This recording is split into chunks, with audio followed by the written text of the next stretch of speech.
ঈমানা। আল্লাহ রাব্বুল আলামিন বলেন, হে পৃথিবীর মানুষ তোমরা শুনে নাও, এ নরনারী তোমরা শুনে নাও, যারা মুমিন হবে রে, যারা আমি আল্লাহ আমাকে এক বলে বিশ্বাসী হবে, আমি আল্লাহ তাআলা আমাকে ওয়াহদাহু লা শারীক বলি যে বিশ্বাস করবে, এদের গুণ কি হবে, এদের বৈশিষ্ট্য কি হবে তোমরা শুনে নাও। আল্লাহ তাবারাক ওয়া তাআলা বলছেন, মুমিন তো তারাই, মুমিনা তো তারাই, ইন্নামাল মুমিনুনা আল্লাযীনা ইযা যুকিরাল্লাহু ওয়াজিলাত কুলুবুহুম। মুমিন মুমিনা হলো তারাই যাদের সামনে, যারা আমি আল্লাহ আমার স্মরণকালে, আমি আল্লাহ আমাকে স্মরণকালে আমার নাম যখন এসে শুনবে, আমার ক্ষমতা যখন সে কি করবে শুনবে, আমি আল্লাহ তাআলা আমাকে স্মরণকালে তার অন্তরাত্মা কেঁপে উঠবে, তার কলিজা কানা দরো দরো দরো দরো কাঁপবে। আমি আল্লাহ আমাকে মনে করে, আমার শাস্তিকে মনে করে তাদের অন্তরটা কেঁপে উঠবে। এটা হলো মুমিনের বৈশিষ্ট্য। মুমিন আল্লাহকে স্মরণকালে তার অন্তরাত্মা কেঁপে উঠবে। আল্লাহ রাব্বুল আলামিন বলেন, এ মুমিন মুমিনা তোমরা শুনে নাও, এ আদম সন্তান সন্ততি সকলে শুনে নাও, মুমিন তো হলো তারাই যারা আমার স্মরণকালে আমাকে স্মরণ করবে যখন, সে সময় তাদের কলিজাটা কেঁপে উঠবে, তাদের কলিজা কেঁপে উঠবে, চোখ দিয়ে তাদের অশ্র ঝরবে। এমনি ভাবে আল্লাহ আরো বলেন, ওয়া ইদা তুলিয়াত আলাইহিম আয়াতুহু যাদাতুহুম ঈমানা। এ আল্লাহর গোলামেরা তোমরা শুনে নাও, মুমিনের বৈশিষ্ট্য হলো এটা যে মুমিনের সামনে যখন আমি আল্লাহ আমার আয়াতকে, আমার নিদর্শনকে, আমার বাণীকে তুলে ধরা হবে, আমার কোরআনের বাণীকে যখন তাদের সামনে তুলে ধরা হবে, আলোচনা করা হবে, ওয়াজ করা হবে, তিলাওয়াত করা হবে, তখন তাদের ঈমান বেড়ে যাবে। ঈমানি জ্যোতি বেড়ে যাবে, ঈমানি জজবা বেড়ে যাবে, ঈমানে তাদের লাইট মারবে, ঈমানি জ্যোতি বেড়ে যাবে, তাদের ঈমান তাজা হবে। শুধু তাই নয় রে পৃথিবীর মানুষেরা তোমরা শুনে নাও, মুমিনের গুণ আর তোমরা শুনে নাও, ওয়া আলা রাব্বিহিম ইয়াতাওয়াক্কালুন। মুমিন তো তারাই রে, মুমিনা তো তারাই যারা আল্লাহর উপরে পরিপূর্ণ আস্থা রাখবে। মুমিন হলো এরা যারা আল্লাহর উপরে পরিপূর্ণ ভরসা রাখবে, তাওয়াক্কুল রাখবে। এদেরকে আল্লাহ তাআলা মুমিনে বলেছেন, আর মুমিনের বৈশিষ্ট্য ঘোষণা করেছেন যে মুমিন আল্লাহর উপরে ভরসা করবে। কার উপরে ভরসা থাকবে মুমিনের? আল্লাহর উপরে পরিপূর্ণ আস্থা, পরিপূর্ণ ভরসা, তাওয়াক্কুল রাখবে আল্লাহর উপরে। কার সাথে সাথে? কর্মের সাথে সাথে। মুমিন কর্মের সাথে সাথে আল্লাহর উপরে ভরসা রাখবে। এক শুধু আল্লাহর উপরে ভরসা রাখবে, তদবির করবে না, কর্ম করবে না, এটা আবার পরিপূর্ণ আল্লাহর উপরে ভরসা রাখা নয়। ভরসার ক্ষেত্রে পৃথিবীতে সাধারণত তিন ধরনের মানুষ আছে। কিছু মানুষ আছে একমাত্র সে আল্লাহর উপরে ভরসা করে, আল্লাহর উপরে ভরসা করে, কর্ম করে না, কাজকর্ম করে না, আল্লাহর উপরে ভরসা করে, এক শ্রেণীর লোক। আর কিছু লোক আছে, এক শ্রেণীর লোক আছে যারা শুধু কর্ম করে, তদবির করে, আল্লাহর উপরে ভরসা করে না, কর্মের উপরে ভরসা রাখে। যে কর্ম, যেটা কাজ সে করে, সেই কাজের উপরে সে ভরসা করে যে এই কাজে, এই কর্মে, এই পন্থায়, এই জিনিসে আমাকে খাবার দেয়, এই বলে সে কি করে? ভরসা রাখে। এটা এক প্রকার লোক। আর এক প্রকার লোক আছে, এরা কর্ম করে এবং আল্লাহর উপরে ভরসা করে, কর্মের ফল আল্লাহ তাআলা আমাকে দেবেন, আল্লাহর উপরে পরিপূর্ণ আস্থা রাখে, হাত পা নড়িয়ে।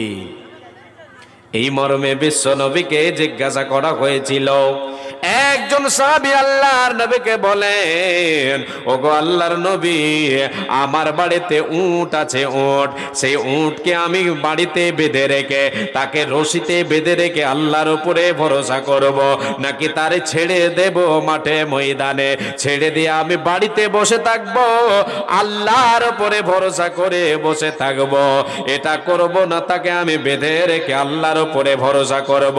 বিশ্ব নবী বলেছিলেন, রে সাহাবী, তুমি তোমার উটকে দড়িতে বেঁধে দাও, তাকে খুঁটাতে বেঁধে দাও, তাকে বেঁধে দিয়ে আল্লাহর উপরে ভরসা করো। মুমিন তদবির করবে, আল্লাহর উপরে ভরসা করবে।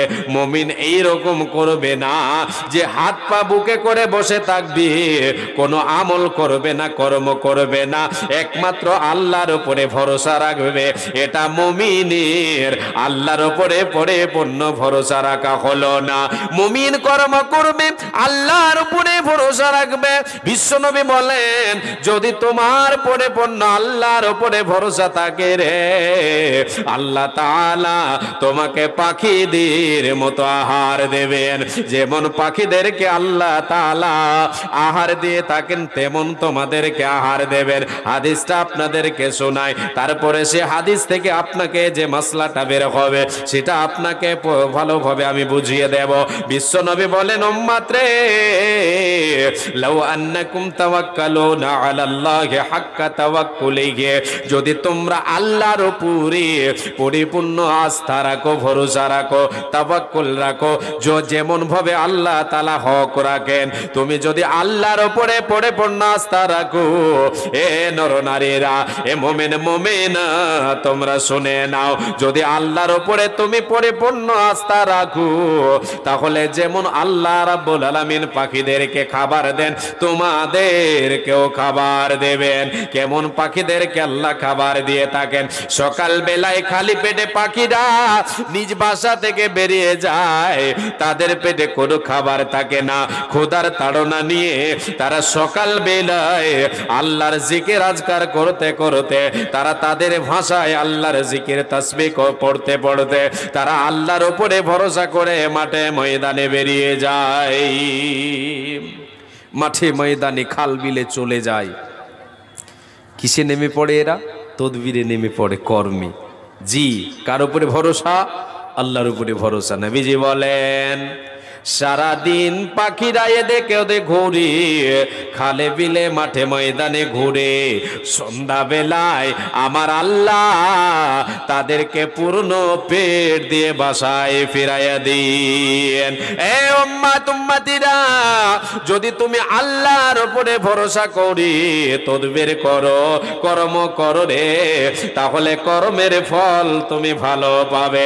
যেমন আল্লাহ তাআলা পাখিদেরকে পূর্ণ পেট দিয়ে বাসায় ফিরাইয়া দেন, উম্মাত উম্মাতিরা রে, তোমাদেরকেও আল্লাহ তাআলা তোমাদের রুজিতে বরকত দেবেন, আহারে বরকত দেবেন, যদি তোমরা আল্লাহর উপরে পরিপূর্ণ আস্থা রাখো। শুধু তাই নয়, আল্লাহ তাবারক ওয়া তাআলা নিজে বলেন, বান্দা, যারা আমি আল্লাহ আমার উপরে পরিপূর্ণ আস্থা রাখবে, ভরসা রাখবে, আমি রব্বুল আলামিন তার জন্য যথেষ্ট হয়ে যায়, তার দুঃখে সুখে আমি আল্লাহ তাআলা শরীক হয়ে যায়। এ বান্দা, আল্লাহ রব্বুল আলামিন বলেন, ওয়া মাইয়াতাওয়াক্কাল আলাল্লাহি ফাহুয়া হাসবুহু, যারা আল্লাহর উপরে পরিপূর্ণ আস্থা রাখে, তাওয়াক্কুল রাখে, ভরসা রাখে, আল্লাহ তাদের জন্য যথেষ্ট, যথেষ্ট, যথেষ্ট। এবার এর প্রমাণ কয়েকটা আপনাকে দেখাই। যারা আল্লাহর উপরে, যে মুমিন আল্লাহর উপরে ভরসা রাখে, আল্লাহ তাদের জন্য যথেষ্ট হয়ে যান, আল্লাহ তাদের জন্য যথেষ্ট হয়ে যান। পৃথিবীর কোনো শক্তি কোনো কাজ করতে পারে না যদি আল্লাহ তাআলা আপনার আমার জন্য যথেষ্ট হয়ে যান। নবী ইব্রাহিম আলাইহিস সালাতু ওয়াস সালামকে মারার জন্য শত চেষ্টা করেছিল নমরুদ, মারতে পারেনি। শেষ পর্যন্ত সে সিদ্ধান্ত নিল যে ইব্রাহিম আলাইহিস সালাতু ওয়াস সালামকে আগুনে পুড়িয়ে মেরে দেব, আগুনে পুড়িয়ে মেরে দেব। এই সিদ্ধান্ত নিল।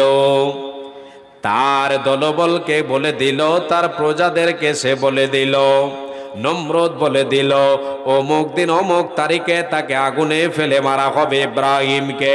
না থাকবে বাস, না বাজবে বাসে, না ইব্রাহিম দুনিয়ায় থাকবে, না আমাদের বাপ দাদার ধর্মের বিরোধী করবে, আমাদের বাপ দাদাদের ধর্মকে আমাদেরকে ছাড়তে বলবে, এক আল্লাহর ইবাদত করতে বলবে।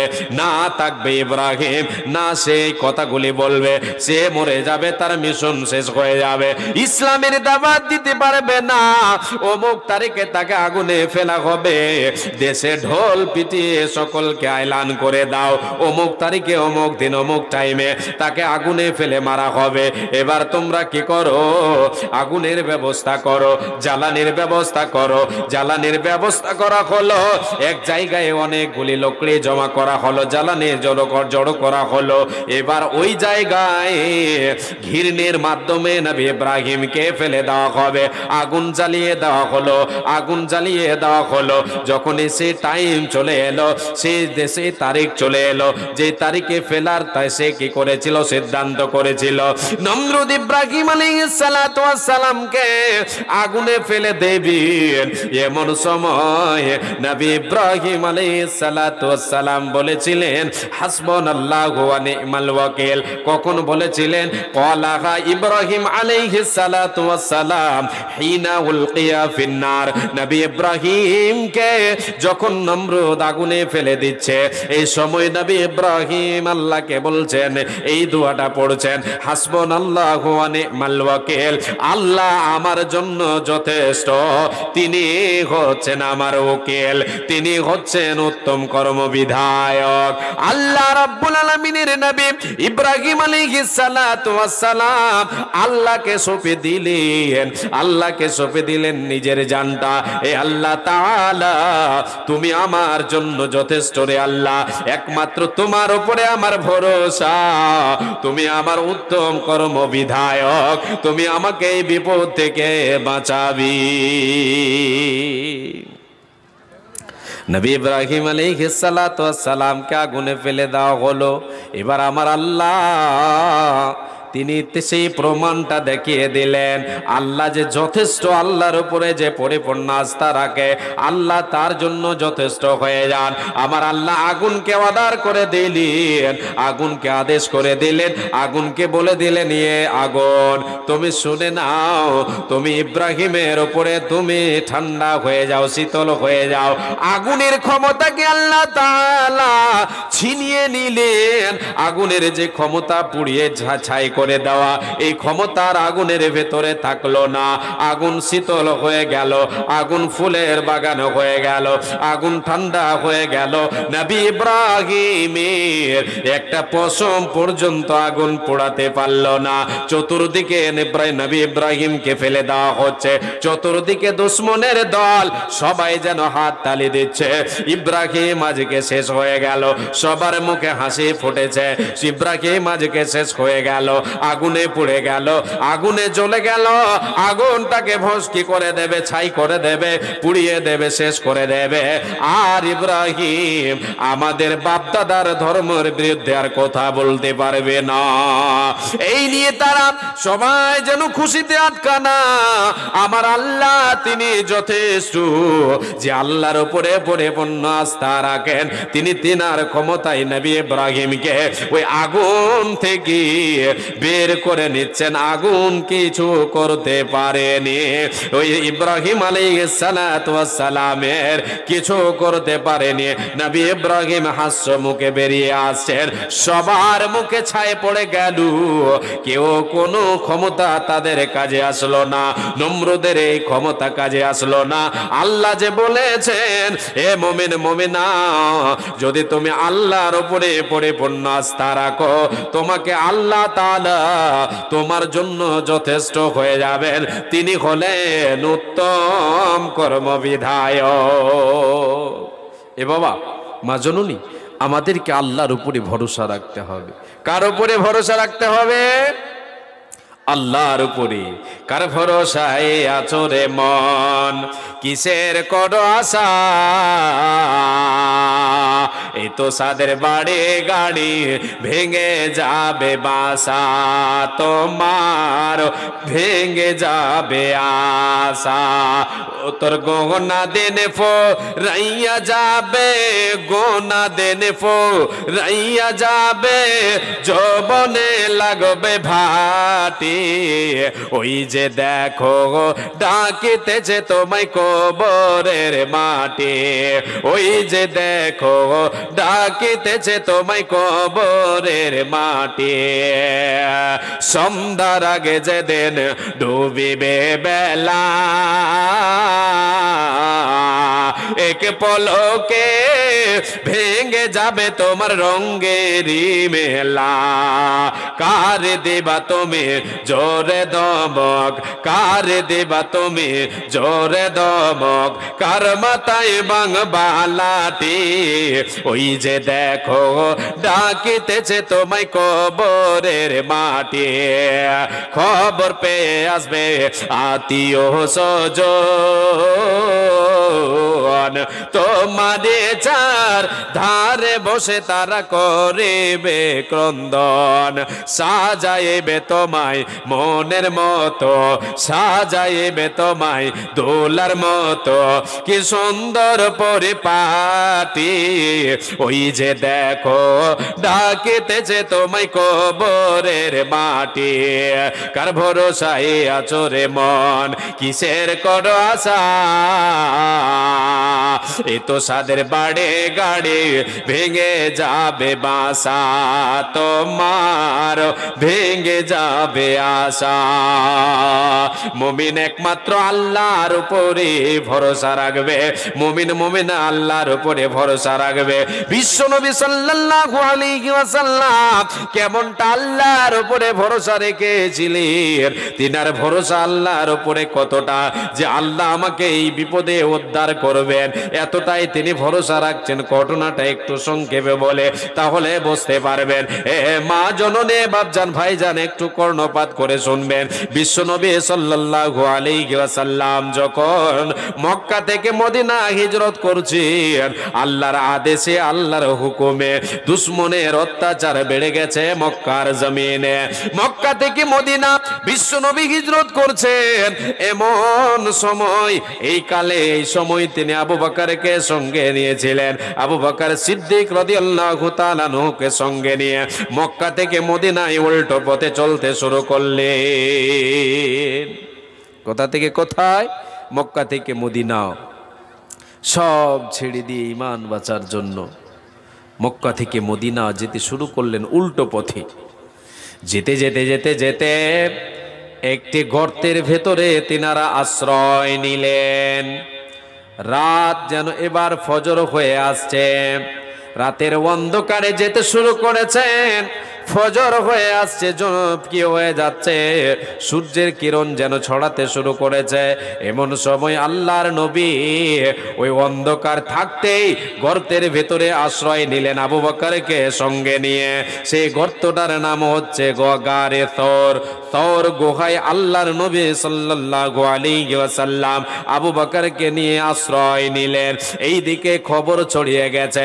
বিশ্ব নবীর বাড়ি ঘেরাও করে আছি কাফেরের দল বেঈমানের দল এরা ঘেরাও করে আছে নবীজি সেখান থেকে বেরিয়ে চলে গেছেন কেউ টের পায়নি আল্লাহ তাবারাক ওয়া তাআলা তিনি তিনার হিকমতে নবীকে বের করে নিয়ে চললেন নবীকে পৌঁছে দিলেন কোথায় গারে থর গুহায় পৌঁছে দিলেন এবার এইদিকে দুশমনের দল এরা যখনই জানতে পারলো এদের মধ্যে আলাপ আলোচনা এদের মধ্যে একটা বৈঠক হলো যে মুহাম্মদকে ধরে নিয়ে আসতে পারবে তার গলাটা ছুটিয়ে নিয়ে আসতে পারবে রে তাকে 100টি লাল উটনি তাকে পুরস্কার হিসাবে দেওয়া হবে এবার সবাই যেন এই লালচে সবাই যেন ছড়িয়ে পড়েছে দুশমনের দল মুহাম্মাদের গর্দনকে ছুটাবো আর মাথাটা এড়িয়ে নিয়ে আসবো 100টা উট পুরস্কার পাওয়া যাবে এই আশায় এই লালচে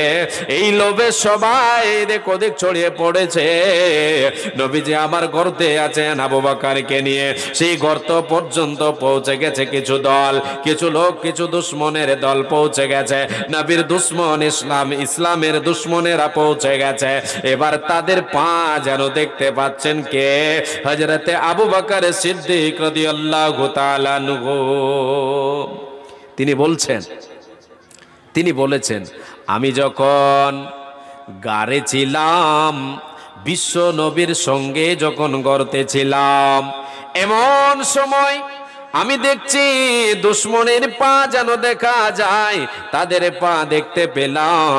বিশ্ব নবীকে জিজ্ঞাসা করলাম, ওগো দয়ার নবী, আমরা তো ফেঁসে গেলাম, আমরা তো ধরা পড়ে গেলাম, আমাদেরকে ধরে নেবে। যদি এই দুশ্মনেরা তাদের পায়ের দিকে নজরটা করে, যদি একটিবার পায়ের দিকে তাকায়, তাহলে আমাদেরকে ধরে ফেলবো গো নবী। বিশ্ব নবী বলেছিলেন, এ আবু বকর, চিন্তার কোনো কারণ নেই, ভয়ের কোনো কারণ নেই। আমি নবীজি তোমাকে বলছি, শোনো, আমরা দুইজন এখানে এটা ভেবে চড়ে আবু বকর, না না, শুধু আমরা এখানে দুইজন নয়, আমাদের সঙ্গে তৃতীয় জন যিনি আছেন তিনি হলেন আল্লাহ। অতএব আবু বকর রে, লা তাহজান ইন্নাল্লাহা মাআনা, চিন্তার কোনো কারণ নেই, ঘবরাবার কোনো কারণ নেই। আমাদের সঙ্গে যিনি আছেন তৃতীয় জন, তিনি হলেন আল্লাহ, তিনি হলেন আল্লাহ। এটা আল্লাহর উপরে ভরসা নবীজের কতটা দেখে, যে দুশ্মনেরা তাদের নজরটা পায়ের দিকে দেবে না, এতটাই আল্লাহর উপরে ভরসা। যে আমার আল্লাহর উপরে এতটাই ভরসা যে তারা তাদের নজরটা পায়ের দিকেও দেবে না, তারা ধরে নেবে, এইরকম ক্ষমতা তাদের নেই। তারা না পায়ের দিকে দেখবে না আমাকে ধরতে পারবে। কেন রে, কেন রে? আল্লাহ আমাদের সঙ্গে আছেন। আল্লাহ যার সঙ্গে থাকবেন, আল্লাহ যার জন্য যথেষ্ট হয়ে যাবে, পৃথিবীর কোনো শক্তি, কোনো ক্ষমতা তার কিছু করতে পারবে না, কেউ কিছু করতে পারবে না। আল্লাহর উপরে ভরসা রাখতে হবে। কার উপরে? আল্লাহর উপরে ভরসা রাখতে হবে, পরিপূর্ণ আস্থা রাখতে হবে, ভরসা রাখতে হবে। আল্লাহ তাবারক ওয়া তাআলা আমাকে আপনাকে, আমি আপনি যদি বিপদে পড়ে যাই, সে সময় আল্লাহর উপরে ভরসা রাখেন, আল্লাহ তাবারক ওয়া তাআলা বিপদ থেকে বাঁচার পথ আমার আপনার জন্য বের করে দেবেন। হযরতে মূসা আলাইহিস সালাতু ওয়াস সালাম, তিনি তিনার দলবলকে নিয়ে, তিনি তিনার অনুসারীদেরকে নিয়ে দেশ ছেড়ে চলে যাচ্ছেন, হিজরত করে চলে যাচ্ছেন। দুশ্মনের ফিরাউনের অত্যাচার বেড়ে গেছে, জুলম অত্যাচার সহ্য করতে না পেরে ঈমান বাঁচাবার জন্য ঈমানি জজবা বুকে নিয়ে তিনার অনুসারীদেরকে নিয়ে তিনি চলছেন, চলে যাচ্ছেন। সামনে সমুদ্র, সামনে সাগর, পিছন দিকে এবার খবর হয়ে গেছে, ফিরাউনকে খবর হয়ে গেছে যে মূসা এবং তার দলবল ছেড়ে চলে গেছে, দেশ ছেড়ে তারা পালিয়ে যাচ্ছে। এবার ফিরাউন কি করলাম, তার দলবলকে সঙ্গে নিয়ে নবী মূসা এবং মূসা আলাইহিস সালাতু ওয়াস সালামের অনুসারীদেরকে ধাওয়া করলো, এদের পিছনে ছুটলো, এদেরকে ধরতে হবে। এরা অস্ত্র শস্ত্র নিয়ে ঘোড়সাওয়ার হয়ে এরা সবাই ফিরাউন তার দলবলকে নিয়ে তাদেরকে ধরার জন্য ছুটলো। এ ভাই আমার, মা আমার, বোন, একটু কর্ণপাত করে শুনবেন। নবী মূসা আলাইহিস সালাতু ওয়াস সালাম তিনি এবার পৌঁছে গেছেন, সমুদ্রের পাশে পৌঁছেছেন। সামনে সমুদ্র, পিছনে এবার ফিরাউনের দলবল, লাই লস্কর সবাই যেন পৌঁছে গেছে। এবার নবী মূসার অনুসারীরা সবাই যেন বলে উঠল, গো নবী মূসা, আমরা তো ফেসে গেলাম, আমরা তো ধরা পড়ে গেলাম, আমরা তো বাধা পড়ে গেলাম, আমাদের কোনো বাঁচার উপায় নাই। সামনে সমুদ্র, সামনে সমুদ্র, সামনে সমুদ্র, সামনে সাগর, পিছনে ডানে বামে ফিরাউনের দল, এরা আমাদেরকে গ্রাস করে, আমাদেরকে ধরে নেবে, আমাদেরকে ধরে ফেলবে, আমাদেরকে গ্রেফতার করবে, আমাদের বাঁচার কোনো পথ দেখতে পাই না। নবী মূসা বলেছিলেন, ক্বালা কাল্লা, কখনো নয়, আমরা বেঁধে গেছি, আমরা এখানে বেঁধে গেছি, আমাদের বাঁচার উপায় নাই, পথ নাই, এটা ভেবে নিও না রে। আমি নবী মুসা বলছি, আল্লাহ তাআলা, আল্লাহ তাবারাক ওয়া তাআলা ইন্না মাইয়া রব্বি সায়াহদিন, আমি বলছি তোমরা শুনে নাও। আমার আল্লাহ কোরআনে কথাটা বলেছেন, নবী মুসা বলেছিলেন তিনি তিনার অনুসারীদেরকে, এ আমার অনুসারীরা, এ আমার কওমের লোকেরা, তোমরা শুনে নাও, শুনে নাও, আমরা ফেসে গেছে, আমরা এখানে বাধা পড়ে গেছে, আমরা বিপদে পড়ে গেছে বলে তোমরা হতভম্ব হয়ে যাচ্ছ, কি হয়ে যাচ্ছ, তোমরা নিরাশ হয়ে যাচ্ছ। আল্লাহর রহমত থেকে চিন্তার কোনো কারণ নাই। আমি নবী মুসা তোমাদেরকে বলছি, ইন্না মাইয়া রব্বি সায়াহদিন, আমি নবী মুসা বলছি শুনে নাও, আল্লাহ তাবারাক ওয়া তাআলা, আমি নবী মুসা আমাকে কোন পথ দেখাবেন, এই বিপদ থেকে বাঁচার জন্য আল্লাহ তাআলা আমাকে পথ দেখাবেন। আল্লাহর উপরে কতটা ভরসা দেখেন, যে আল্লাহ তাআলা এই বিপদেও আমাকে সাহায্য করবেন। আমার আল্লাহ ওহীর মাধ্যমে জানিয়ে দিলেন, হে নবী মুসা, আল্লাহ বলছেন ফাওহাইনা ইলা মুসা আনিদরিব বিআসাকা, হে নবী মুসা, তোমার হাতে যে লাঠিটা আছে রে, যে মুজিজা তোমার হাতে আছে, এই লাঠিখানাকে সমুদ্রের পানিতে তুমি আঘাত করো, তারপরে তুমি খেলা দেখো রে নবী মুসা। তুমি যখন বলে দিলে আল্লাহ আমার সঙ্গে আছেন, আল্লাহ আমাকে পথ দেখাবেন, এ নবী মুসা তুমি সমুদ্রের পানিতে আঘাত করো, আমি আল্লাহ তাবারাক ওয়া তাআলা এবার আমি আমার ক্ষমতা দিয়ে কি করতে পারছি দেখে নাও রে নবী মুসা। এ নবী মুসা তুমি লাঠি দিয়ে আঘাত করো। যখনই নবী মুসা আল্লাহর হুকুমে সমুদ্রের পানিতে আঘাত করলেন, মার দিলেন, সমুদ্রের পানি দুই দিকে পাহাড় হয়ে গেল, ফানফালাকা, সমুদ্রের পানি যেন দুই দিকে পাহাড় হয়ে দাঁড়িয়ে গেল, সমুদ্রের রাস্তা ফুটে গেল। নবী মুসা তিনি তিনার অনুসারীদেরকে নিয়ে পার হয়ে গেলেন। এদিকে ফেরাউনের দল যখন সে রাস্তায় নেমে পড়ল, আল্লাহ তাআলার হুকুমে সেই দুই দিকের পানি মিশে গিয়ে ফেরাউন এবং তার দলবল সবাই ডুবে মারা গেল। এ বাবা আমি আপনাকে বোঝাতে চাই, এ মা জননী আপনাকে আমি বোঝাতে চাচ্ছি, এখান থেকে আল্লাহর উপরে যদি আপনার ভরসা থাকে, আপনি বিপদে আছেন, কোনো দুঃখে আছেন, আল্লাহর উপরে ভরসা রাখেন যে আল্লাহ তাআলা আমার জন্য এর বিনিময়ে উত্তম কর্ম বিধায়ক হচ্ছেন তিনি আমার জন্য যথেষ্ট, আমার জন্য ভালো এটা করবেন, উদ্ধারের পথ তিনি আমার জন্য সহজ করে দেবেন। আল্লাহর উপরে কে ভরসা রাখবে? মুমিন আল্লাহর উপরে ভরসা রাখবে। মুমিনের বৈশিষ্ট্য বর্ণনা করতে গিয়ে আল্লাহ তাবারাক ওয়া তাআলা আরো আগে বলছেন, এবার চলেন আল্লাহ তাআলা বলছেন, আল্লাযীনা ইউকিমুনাস সালাতা ওয়া মিম্মা রাযাকনাহুম ইউনফিকুন। আল্লাহ রাব্বুল আলামিন বলেন, রে মুমিন মুমিনা তোমরা শুনে নাও, মুমিন যারা হবে রে, এদের ভিতরে এই গুণ থাকবে, বৈশিষ্ট্য থাকবে, এরা নামাজ কোনোদিন ছেড়ে দেবে না, নামাজের পাবন্দে হবে, 5 ওয়াক্তের নামাজ তাদের ভেতরে থাকবে। মুমিন কখনো বেনামাজি হতে পারে না। আরো আল্লাহ বলছেন, আল্লাযীনা হুম ইউনফিকু, আল্লাহ তাবারাক ওয়া তাআলা বলছেন তারা কি করবে? আমি আল্লাহ তাআলা ওয়া মিম্মা রাযাকনাহুম ইউনফিকুন, আমি যে তাদেরকে রিজক দান করেছে, যে আমি তাদেরকে টাকা পয়সা দিয়েছি, যেই সম্পদের মালিক তাদের বানিয়েছি, সেই সম্পদ থেকে আমি আল্লাহ তাআলা আমার পথে ব্যয় করবে, খরচ করবে, আমার পথে দান করবে। এটা কার গুণ, কার বৈশিষ্ট্য? মুমিন মুমিনার। মুমিন আল্লাহ তাবারাক ওয়া তাআলার পথে দান করবে, দান করে নিজের সম্পদ কি করবে? গোছাই করবে, নিজের সম্পদ গোছিয়ে নেবে। মুমিন কখনো দান করতে হেলা করে না। মুমিন রাতে দিনে প্রকাশ্যে গোপনে সদাই আল্লাহর পথে দান করে। বাবা মায়ের জন্য মাশাআল্লাহ। আপনাদের কাছে একটু আমি ইনশাআল্লাহ দোয়া করব। আপনাদের কাছে যেহেতু সময় অনেক হয়ে গেছে আর লোকজনের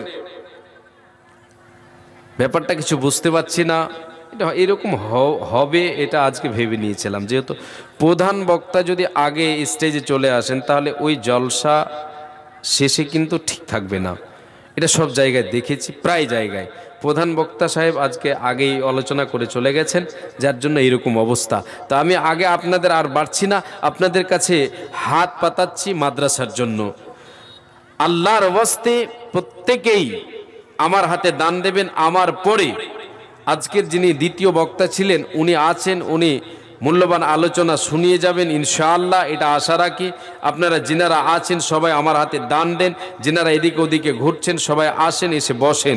জি, একজন মুরব্বী সাহেব বাবজি আমার 1000 টাকা দিয়েছেন, বাবা মায়ের জন্য দোয়া চেয়েছেন। জি, আল্লাহর পথে দান করেন। বাবা মা যাদের মারা গেছেন, কবরবাসী হয়ে গেছেন, আত্মীয় স্বজন যারা চলে গেছেন দুনিয়া ছেড়ে, তাদের জন্য দান করবেন। তাদের নেকি হবে, তাদের লাভ হবে, আপনারও লাভ হবে। আপনি তাদের জন্য দান করবেন, সেও নেকি পাবে, আপনিও নেকি পাবেন। মুমিন দান করতে কখনো হেলা করে না। মুমিনের সম্পদ হচ্ছে এটাই, যেটা আল্লাহর পথে সে দান করবে। তাই আল্লাহ তাবারক ওয়া তাআলা মুমিনের বৈশিষ্ট্য গুণ বর্ণনা করেছেন যে মুমিন আল্লাহর পথে দান করবে।